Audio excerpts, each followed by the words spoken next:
The moment I saw my wife's laptop screen that rainy Wednesday evening, with messages from my business rival about their strategic session and instructions to wear that black thing, my entire world collapsed and transformed into a chessboard where I would orchestrate their complete destruction. My name is Mark Riley. At 42, I had reached what most would consider the pinnacle of success. Lead financial analyst at Sterling Corp, one of the top investment firms in the country. My reputation for seeing patterns in numbers that others missed had earned me both admiration and substantial financial rewards. Our sprawling 5-bedroom house in the most prestigious neighborhood stood as testament to my professional achievements. The sleek black Audi in the driveway complemented the Mercedes my wife drove. My life appeared perfect, meticulously constructed through years of dedication and strategic decision-making. Sarah and I met at Columbia Business School. While other students partied, we spent nights poring over case studies, pushing each other toward excellence.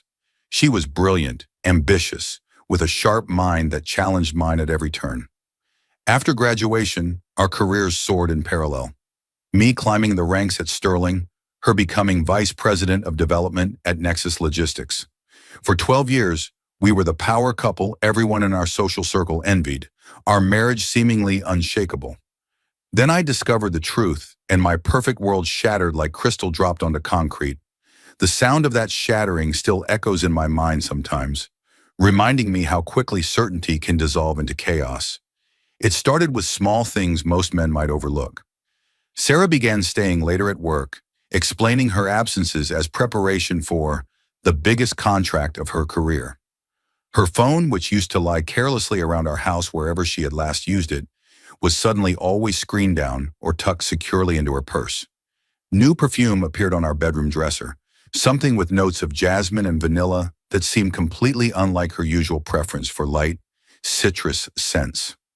New lingerie appeared in her drawer, delicate pieces in deep red and black that I had never seen her wear.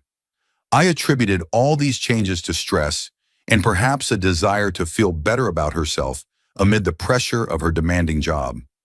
The possibility of infidelity never crossed my mind because I trusted her completely. The awakening came on that fateful Wednesday evening in late September. The air outside had just begun to turn crisp with approaching autumn, and rain tapped steadily against the windows of our home office. I was working remotely, analyzing data for a merger that could reshape the landscape of our industry. Sterling Corp and Apex Global were neck and neck in the race to acquire Innovitech, a rising tech company with revolutionary patents that could transform data processing for financial institutions worldwide. The acquisition would be worth billions, and the competition was fierce. I accidentally walked into our shared home office to grab my laptop charger and noticed Sarah had left in such a hurry that morning that she had forgotten to close her laptop. That was unusual for her. She was meticulous about security, always locking her computer when stepping away even for a moment. A messenger app was open on the screen. One name jumped out from the conversation list: David Wallace. David, the arrogant, shark-like chief strategy officer at Apex Global. My chief competitor. My heart began pounding against my rib cage.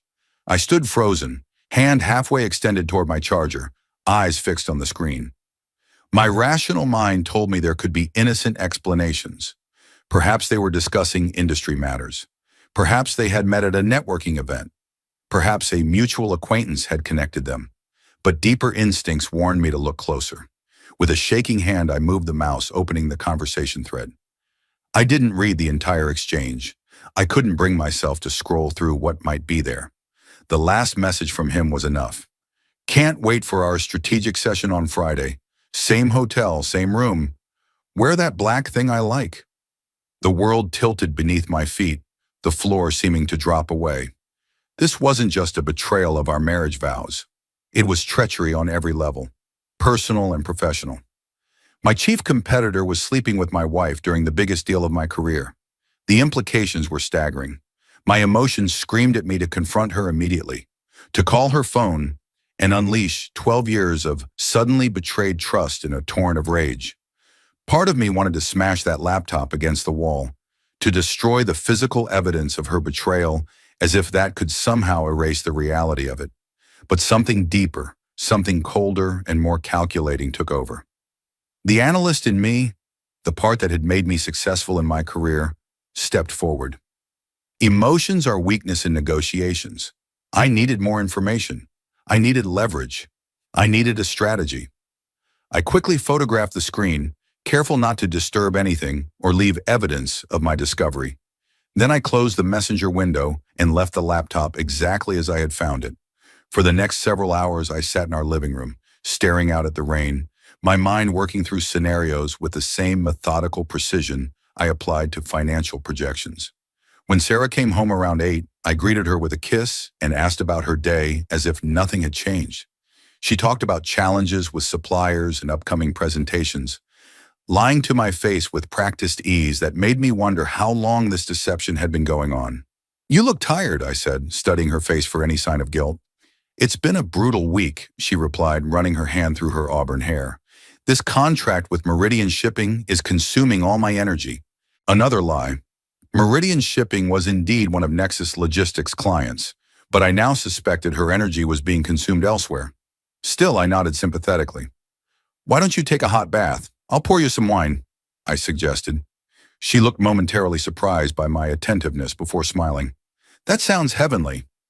As she disappeared upstairs, I poured myself 3 fingers of bourbon and drank it in one burning swallow. The game had begun. The next morning, after Sarah left for work, I called in sick for the first time in 5 years.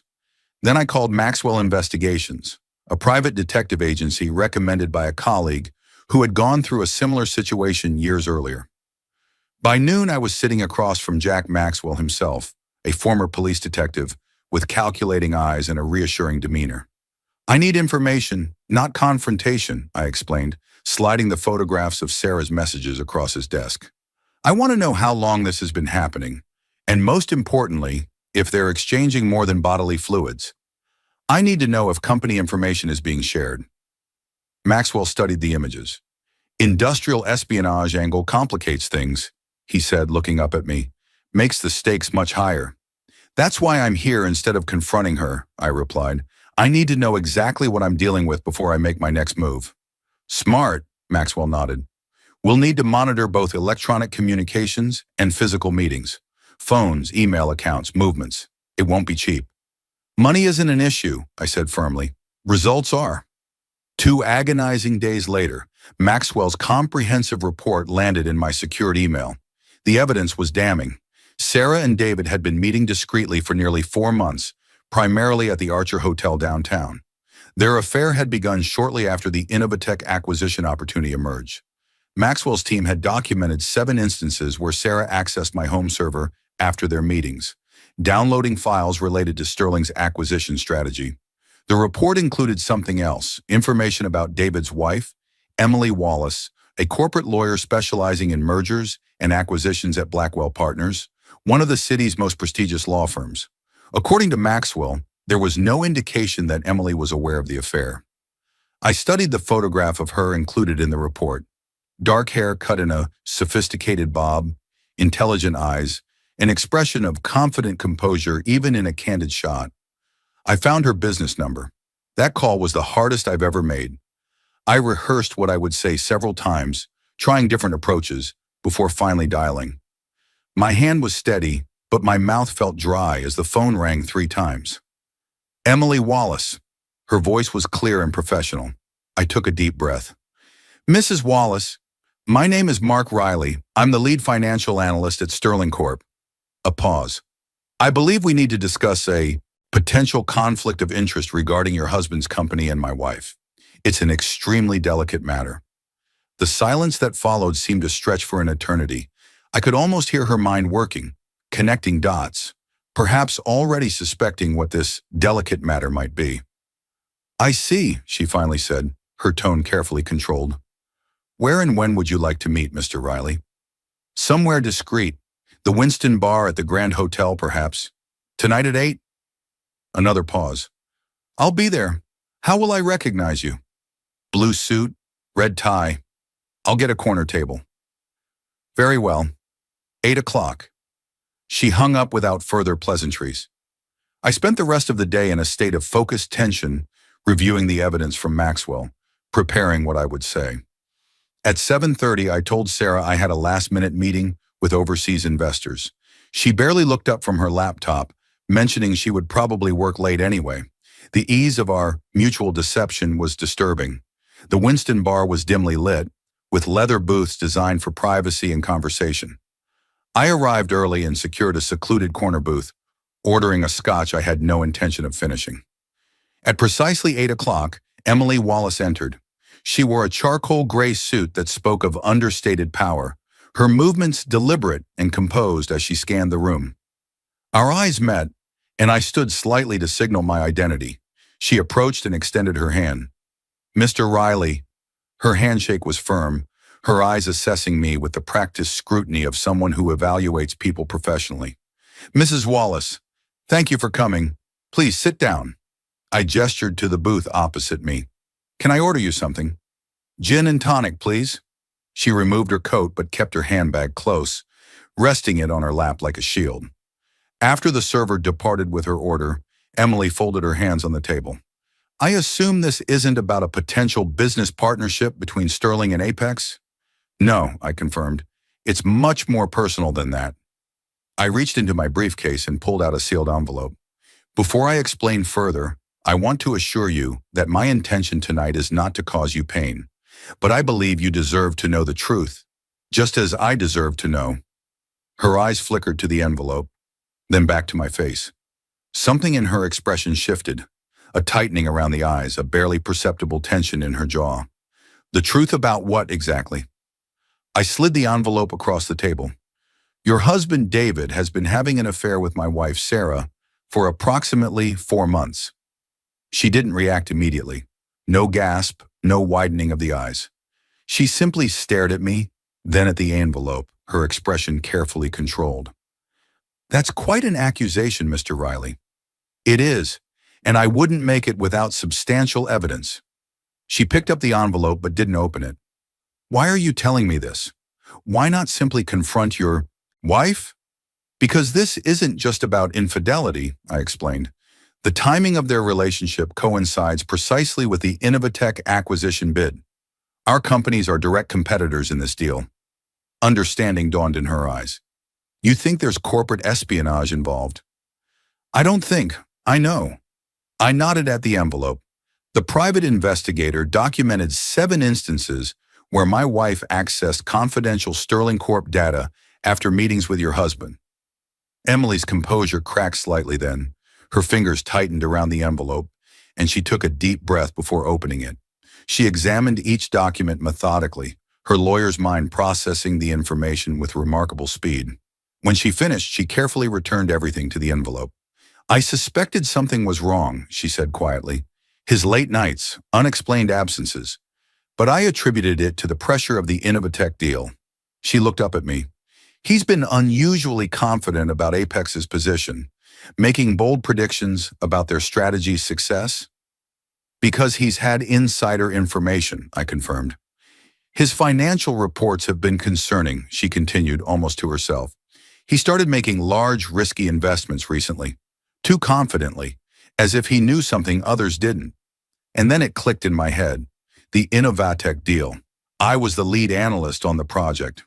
All my calculations, bidding strategy, threshold amounts, everything was on my home server, which Sarah had access to. The server I had set up so we could both work from home during the pandemic and had never thought to restrict afterward because I trusted her completely. "He's not just sleeping with her," I said, and Emily looked at me already understanding. "He's using her to access my work, my analysis. This is industrial espionage." Emily's face hardened, her professional mask giving way to cold anger. "And she hissed, leaning forward, "is helping him to get her cut. This isn't just an affair, it's a conspiracy." That was the unbelievable part that had kept me awake for nights.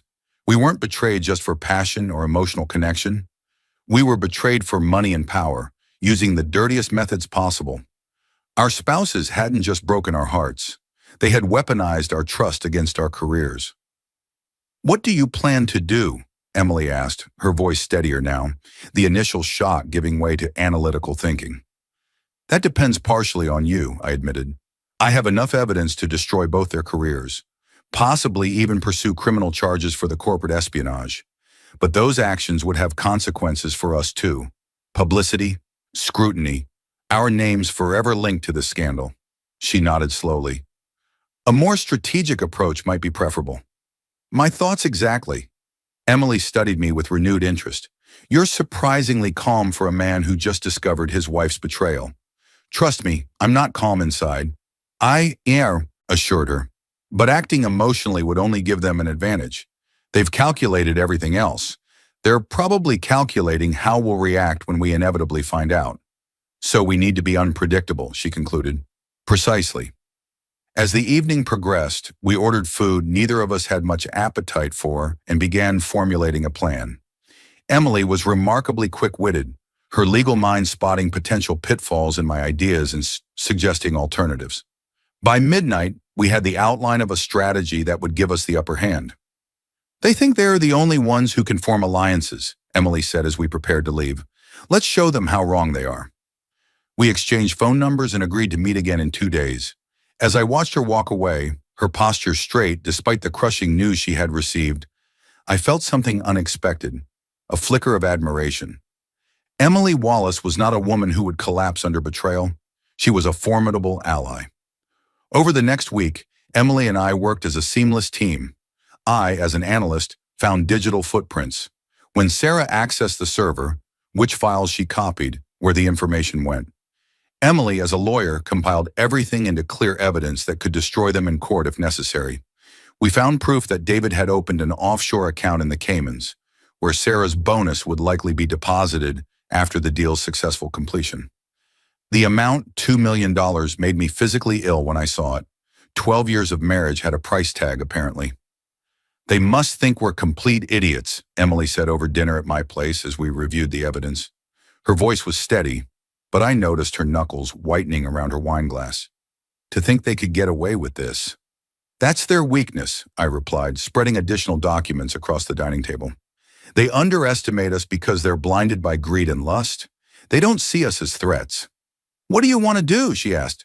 Go straight to the authorities? File for divorce? I shook my head. Too clean, too quick. I took a sip of my wine, feeling a cold clarity I hadn't experienced in days. They've planned meticulously for their future. Let's show them exactly what they're losing. The annual charity gala was approaching, the main social event for the city's financial elite. Every major player would be there, including the CEO of Innovatech. Sarah and David would certainly attend, likely maintaining professional distance in public while exchanging knowing glances across the room. They would be on top of the world, confident in their victory. We need to be there, Emily said, picking up my thought process with uncanny precision. Not to make a scene, but for them to see, for them to understand the game is over. I nodded slowly. The look on their faces when they see us together, when they realize we know, will be priceless, she finished. We spent the next few days preparing meticulously. Emily arranged for a trusted colleague to review our evidence and prepare the necessary legal documents. I worked with my IT team under the guise of a security audit, documenting every instance of unauthorized access to our servers. We were building our case carefully, ensuring that when we struck, the blow would be fatal to their plans. The night before the gala, I received a text from Sarah. Working late, don't wait up. I stared at those 6 casual words, amazed at how easily lies flowed from someone I had once believed incapable of deception. I texted back, no problem. Big day tomorrow with the gala. Get some rest when you can. Playing the oblivious husband was becoming second nature, a role I performed with increasing skill. When Sarah finally came home after midnight, I pretended to be asleep, listening to her shower before slipping into bed beside me. The scent of unfamiliar cologne clung to her despite the shower. I lay awake long after her breathing deepened into sleep, wondering how we had become such strangers. The evening of the gala arrived with perfect September weather, cool enough for the women to showcase their fall gowns, warm enough to enjoy the outdoor cocktail reception before the main event. Emily and I had arranged to arrive separately but at precisely the same time.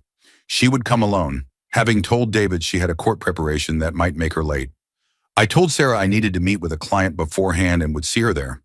When my car pulled up to the red carpet leading into the Hawthorne Hotel's grand ballroom, I spotted Emily arriving simultaneously at the opposite end. She wore a stunning midnight blue gown that contrasted with her pale skin. Our timing was impeccable. Inside, the gala was in full swing. Crystal chandeliers cast a warm glow over the city's financial elite as they mingled, champagne glasses in hand, engaging in the delicate dance of networking disguised as philanthropy. The chamber orchestra played something classical and unobtrusive in the background. I scanned the room and located Sarah almost immediately. She was stunning in a red dress I had never seen, laughing at something David Wallace had just said. They stood with casual, professional distance between them, but their body language betrayed their intimacy to anyone paying close attention. I made my way to the bar, feeling oddly calm despite the thundering of my heart. This was the moment we had carefully planned for. Emily appeared beside me moments later, ordering a martini with cool composure. "They're by the east window," she murmured, not looking in their direction. "They haven't seen us yet." "Good." I accepted my scotch from the bartender. "Shall we mingle for a while? Build suspense?" The corner of her mouth lifted slightly.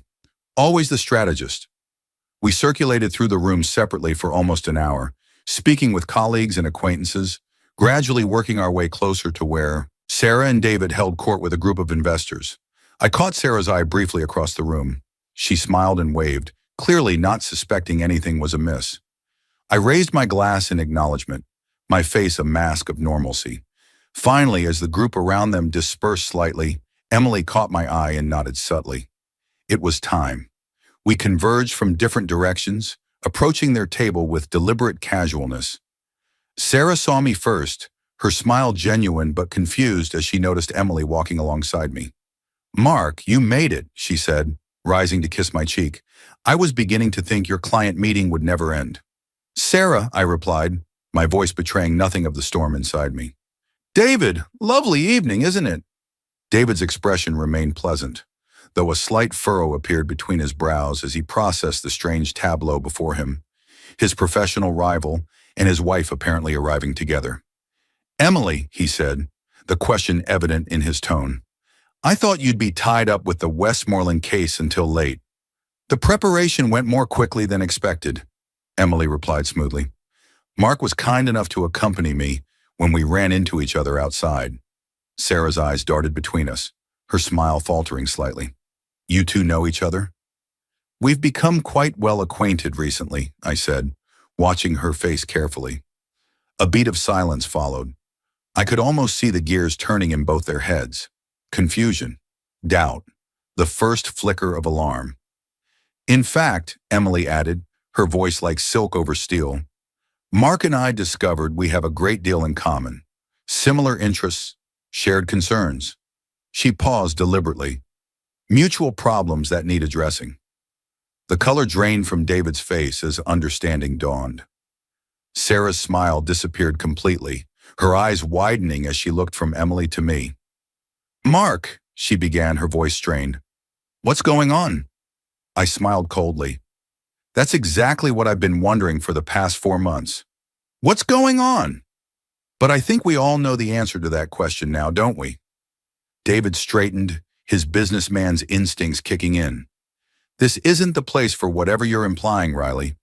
"I'm not implying anything, Wallace," I replied calmly. "I'm stating facts. Facts documented by timestamps, access logs, and surveillance footage. Facts that would be of great interest to the SEC, the board at Apex, and of course, the leadership at Innovatech." Sarah grabbed my arm, her nails digging into my sleeve. "Mark, please," she hissed. "Not here." Emily's laugh was soft and without humor. "That's rich coming from you, Sarah.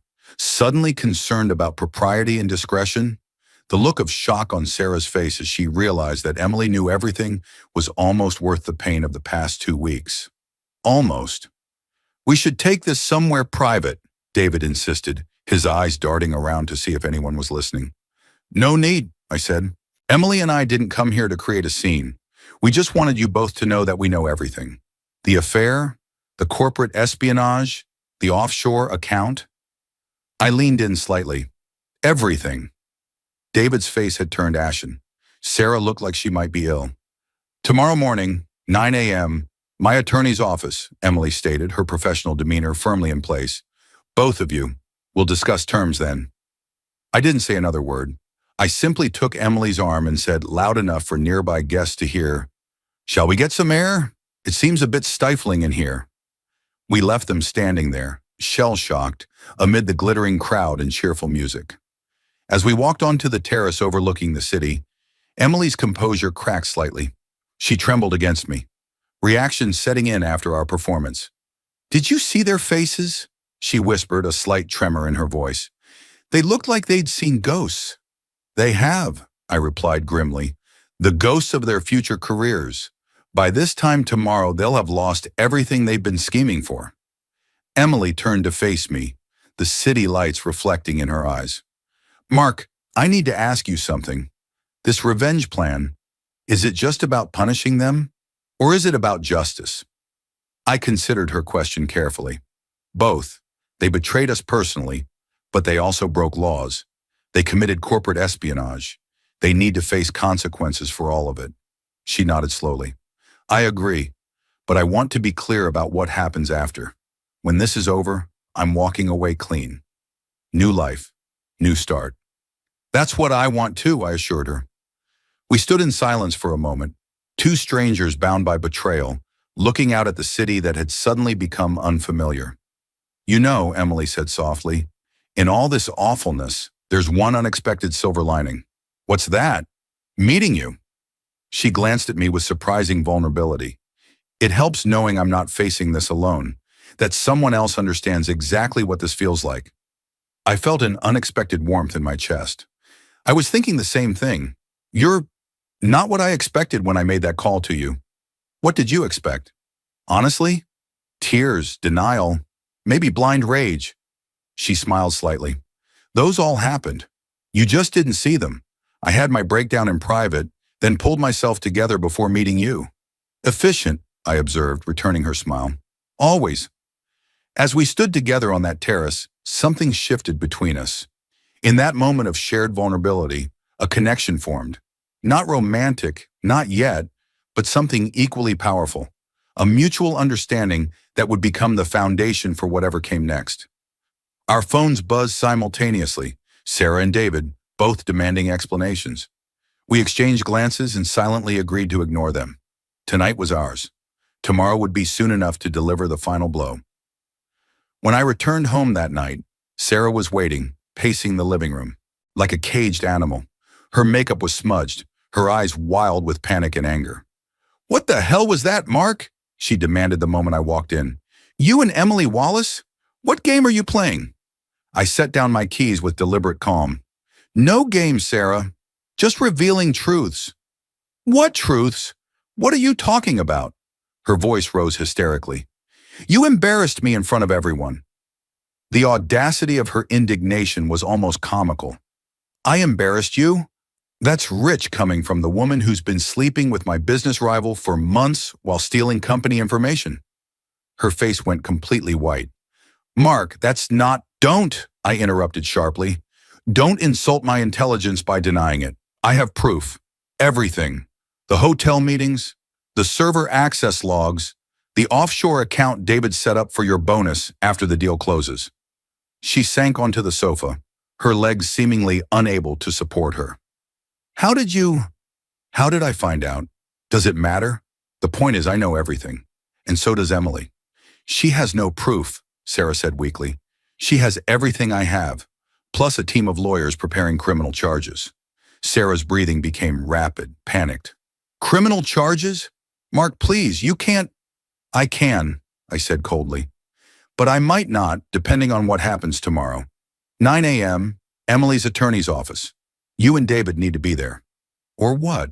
"Or by noon, the SEC, both our boards and the Innovatec executive team will receive comprehensive documentation of your corporate espionage."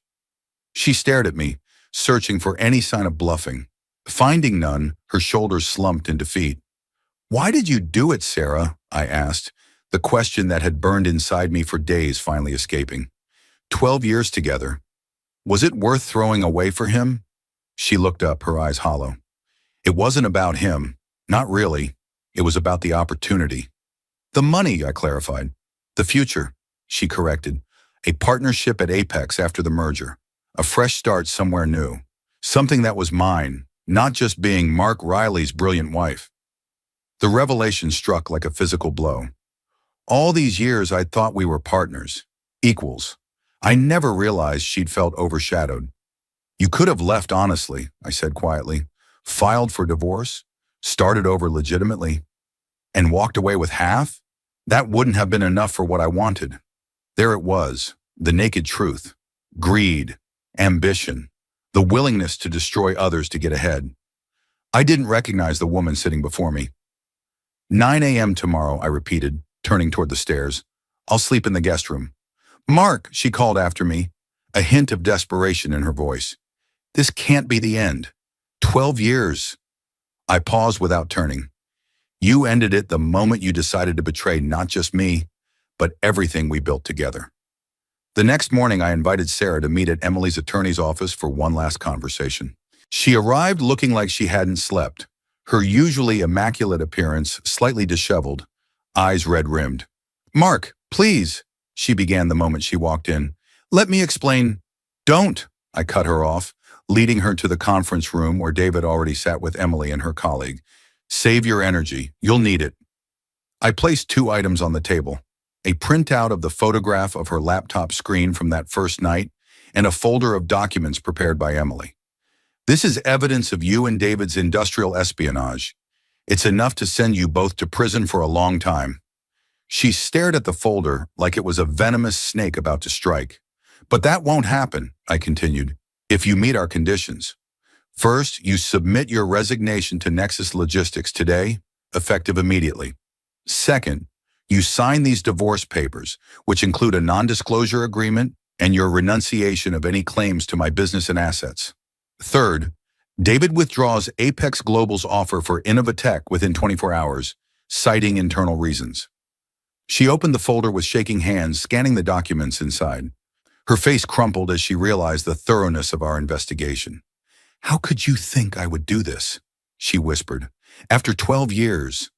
That's exactly what I've been asking myself, I interrupted. How could you? But the evidence is irrefutable. The only question now is whether you'll accept these terms or face criminal charges. You're ruining everything, she said, a hint of her usual confidence returning. Do you have any idea what this deal meant for my career? The partnership David promised? I laughed, the sound harsh even to my own ears. That's your concern? Your career? After betraying not just our marriage but professional ethics and possibly the law? I shook my head. You don't get it, Sarah. This isn't a negotiation. It's an ultimatum. I handed her a pen. Call David. You have 1 hour to decide. Then this folder goes to the Securities and Exchange Commission. She stared at me for a long moment as if seeing a stranger. Perhaps she was. The trusting husband she had manipulated no longer existed. Who are you? She asked quietly. Someone who finally sees you clearly, I answered. My phone rang 30 minutes later. It was David. His voice trembled with barely suppressed rage and helplessness. You've made your point, Riley. We'll meet your terms. All of them? I pressed. Your withdrawal from the Innovatech bid needs to be on my desk by noon tomorrow. You're destroying years of work, he hissed. No, David. You did that yourself when you decided to sleep with my wife and steal my company's information. Consider yourself lucky you're not facing criminal charges. There was a long silence. Then, the withdrawal letter will be delivered in the morning. After he hung up, I sat alone in my study, gazing out at the garden Sarah had meticulously designed when we first bought the house. I should have felt triumphant. Instead, I felt hollow, the victory providing none of the satisfaction I had anticipated. True to their word, Apex Global withdrew their offer for Innovatech the next day. The financial press buzzed with speculation about the sudden reversal, but no concrete explanation emerged. Sterling Corp easily won the bid, and my reputation as a strategic genius was cemented. Ironically, the very situation that could have destroyed my career ended up enhancing it. David's career, however, was effectively over. Such a high-profile failure, with no clear justification, was not something the cutthroat world of investment banking would forgive. Within weeks, he was asked to resign from Apex. Sarah vanished from my life after signing all the papers, moving across the country to Phoenix where, I later heard, she took a position several levels below her previous role at a small logistics company. She lost everything: her job, her reputation, her husband, and the future she had schemed to create. I didn't feel joy at their downfall, just cold satisfaction from restored justice. I had avenged myself not as a jealous husband, but as a strategist. I didn't cause scenes. I stripped them of their future using their own weapons, ambition and greed. But that wasn't the end of the story. 3 months after the charity gala, I received a text message from Emily. "Coffee? I have news." We met at a small cafe downtown, away from the financial district where we might encounter mutual acquaintances. She looked different, more relaxed, her hair styled differently, wearing casual clothes instead of her usual corporate armor. "I've started my own practice," she announced as she stirred her cappuccino, "specializing in corporate ethics and whistleblower protection." I couldn't help but smile at the irony. That seems appropriate. I thought so. She studied me for a moment. "You look better, less devastated," I supplied. I was going to say haunted, but yes. "Getting through the holidays alone was harder than I expected," I admitted. "But I'm rebuilding. The Innovatech integration is keeping me busy." She nodded. "I heard Sterling's stock jumped significantly after the acquisition." "It did. I've been promoted to Chief Strategy Officer." "Congratulations. You deserve it." A comfortable silence fell between us. It wasn't awkward anymore. We'd shared something profound: the collapse of our old lives and the painful birth of new ones. "Do you ever think about them?" she asked suddenly. "Wonder where they ended up?" "Sometimes," I admitted. "Sarah's mother called me last month. Apparently, Sarah's working at a small logistics company in Phoenix, starting over." "And David?" "Last I heard, he was trying to get hired by firms in Chicago. No takers yet." Emily's lips curved slightly. "Justice." "Indeed." She hesitated, then reached across the table to touch my hand lightly. "I've been meaning to ask you something. The night of the gala, when we stood together facing them, how did you stay so calm?" I was falling apart inside. I thought about it. I wasn't calm inside, but I refused to let them see me break. They'd already taken enough from me. "You never appeared weak," she said. "Not for a moment." Our eyes met, and suddenly I realized something had shifted between us. We weren't just allies in revenge anymore. We were two people who had seen each other at their most vulnerable and still found strength. "Would you like to have dinner sometime?" I found myself asking. Not to discuss them or the past, just dinner. She smiled, a genuine smile that reached her eyes. "I'd like that very much." As I walked her to her car, I thought about how strange life's paths can be. I'd lost a wife, but found something unexpected in the aftermath. Not a replacement. Emily was nothing like Sarah, and I was still healing, but a possibility, a door opening where I thought all doors had closed. The dinner with Emily turned into more dinners, then weekend outings, then holidays spent together. We moved slowly, cautiously, both of us scarred by betrayal and wary of rushing into another commitment. But there was something fundamentally different about our relationship compared to what I had with Sarah. With Emily, there was complete transparency from the beginning. We had seen each other at our worst moments and chosen to stay. There were no illusions, no pedestals, no carefully maintained facades.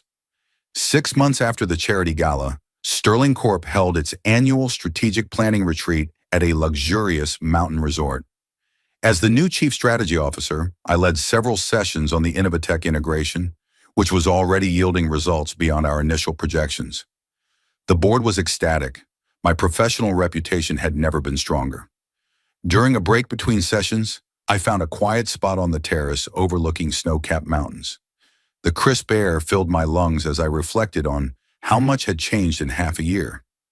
My phone buzzed with a text from Emily. "Good luck with your presentation. Call me tonight?" A smile spread across my face. We had been seeing each other regularly for months now, taking things slowly, building something genuine from the ashes of our previous relationships. What had begun as an alliance forged in betrayal had evolved into something neither of us had expected, a connection based on mutual respect, shared values, and growing affection. My reverie was interrupted by Harold Winters, Sterling's CEO, who joined me on the terrace with a tumbler of whiskey in hand. "Mark," he nodded, coming to stand beside me. "Outstanding work on the Innovatech presentation. The board is impressed." "Thank you, sir." He studied me for a moment over the rim of his glass. "You know, when Apex mysteriously withdrew their bid last year, I had my suspicions." My heart skipped a beat, but I kept my expression neutral. "Oh?" "David Wallace was many things, but a quitter wasn't one of them." Winters took another sip of his whiskey. "Coincidentally, around that same time, I heard rumors that his wife had left him, and that your marriage had ended rather suddenly as well." I turned to face him directly. "Are you asking me something, Harold?" A knowing smile played at the corners of his mouth. "Not at all. Just making conversation." He clapped me on the shoulder. "Whatever happened, it worked out perfectly for Sterling. And for you." As he walked away, I realized that the financial world was smaller than I'd thought. People noticed patterns. It was our business after all. But without evidence, patterns remained just speculation. Our plan had worked flawlessly. That evening, I called Emily from my hotel room as promised. "How did it go?" she asked. "Extremely well, though I had an interesting conversation with my CEO today." I recounted the exchange with Winters, and Emily laughed softly. "Are you surprised? People gossip, but without proof, it's just talk." "True," I conceded. "How was your day?" "Productive. The Hamilton whistleblower case is moving forward, and I've been asked to give a lecture series on corporate ethics at Columbia Business School next semester." "That's fantastic, Em." We talked for nearly an hour about everything and nothing. Her cases, my projects, a documentary we'd both watched, plans for the weekend. Comfortable conversation that flowed effortlessly. When we finally said goodnight, I realized how different this relationship felt from my marriage to Sarah.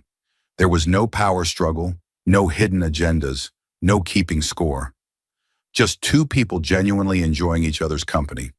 The annual financial awards dinner arrived 10 months after the scandal. As CSO at Sterling, my attendance was mandatory. I brought Emily as my date, our first official public appearance together in financial circles.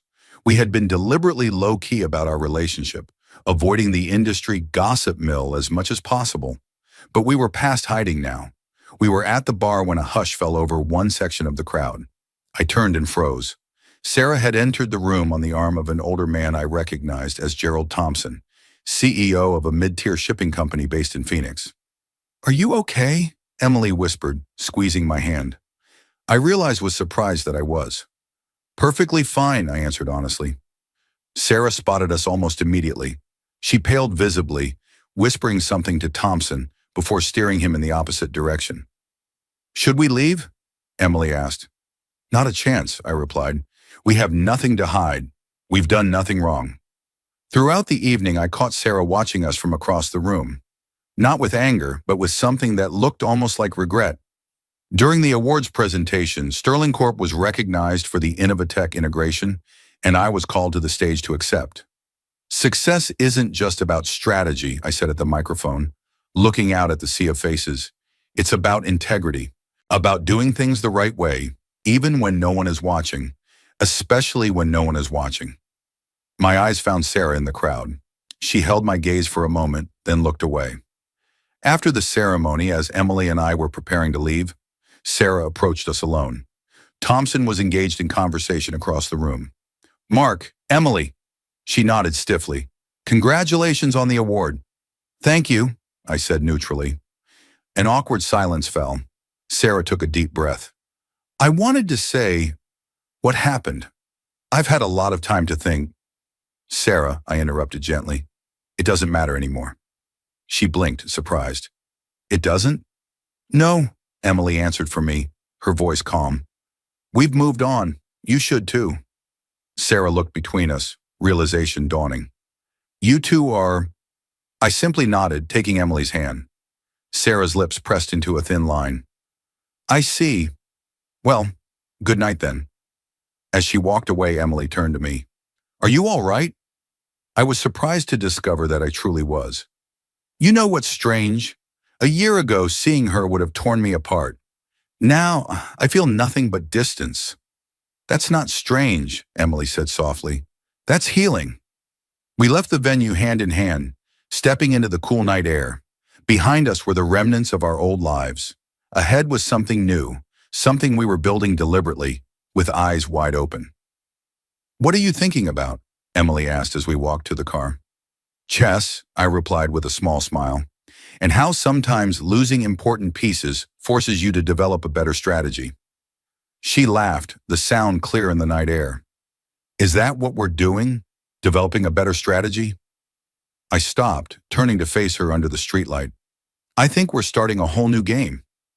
2 years to the day after I discovered Sarah's betrayal, I asked Emily to marry me.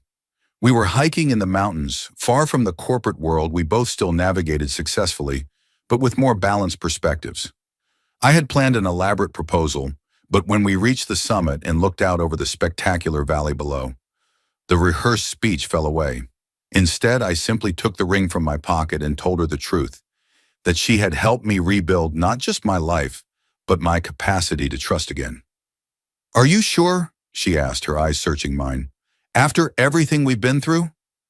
Because of everything we've been through, I corrected her. We started with complete honesty about the worst parts of our lives. Everything since then has been built on that foundation. She said yes. We were married 6 months later in a small ceremony attended only by close friends and family. No one from our former lives was present. Sarah sent a card, which I opened with Emily beside me. Inside was a simple note. Congratulations. I'm glad you found happiness. I'm still working on mine. David Wallace had left the country entirely, taking a position with a small firm in Singapore, effectively exiling himself from the financial circles where his reputation was irreparably damaged. The scandal had faded from industry gossip, replaced by newer, more salacious stories. Our revenge, so all-consuming at the time, had become simply a chapter in our histories, not the defining story. On our first anniversary, Emily and I sat on the terrace of our new home, sharing a bottle of wine as the sun set. She had recently won a landmark whistleblower protection case that would change how financial institutions handled internal reports of misconduct. I had just completed the successful spin-off of Innovatech's consumer division, generating billions in shareholder value. Do you ever regret how we handled it? Emily asked suddenly. The revenge? I considered the question carefully. No. They made calculated choices to betray us and break the law. They faced calculated consequences. She nodded slowly. I sometimes wonder what would have happened if we just exposed them publicly from the start. It would have damaged us too, I reminded her. Our approach protected our reputations and careers while still ensuring justice. True. She twirled her wine glass thoughtfully. Though I'm not sure it was just about protecting ourselves. There was something satisfying about watching them realize they'd lost everything. There was, I admitted, but that's not the part I think about anymore. What do you think about? I reached for her hand. That something good came from something terrible. That's rare in life. She smiled, lacing her fingers with mine. Very rare. The ultimate revenge against those who tried to destroy us wasn't just exposing their betrayal. It was rebuilding something better from the wreckage they left behind. It was standing tall when they expected us to crumble. It was finding joy when they dealt us pain. It was moving forward while they remained trapped in the consequences of their actions. As Emily and I sat together watching the stars appear one by one, I felt the final pieces of anger and resentment dissolve. Sarah and David had aimed to take everything from me, my career, my dignity, my future. Instead, their actions had led me to a life more genuine than the one I'd lost. They say living well is the best revenge. But I'd add this, living truthfully is the best redemption. Sarah and David's deception had cost them everything. Emily and I, bound initially by betrayal, had found something rare and precious. A relationship built on complete honesty from the very beginning. No secrets, no lies, no hidden agendas, just truth, with all its sharp edges and beautiful clarity. And in that truth, we found our real revenge and our real reward. If you like this story, please click the hype button. This video deserves to be popular. Have a nice rest.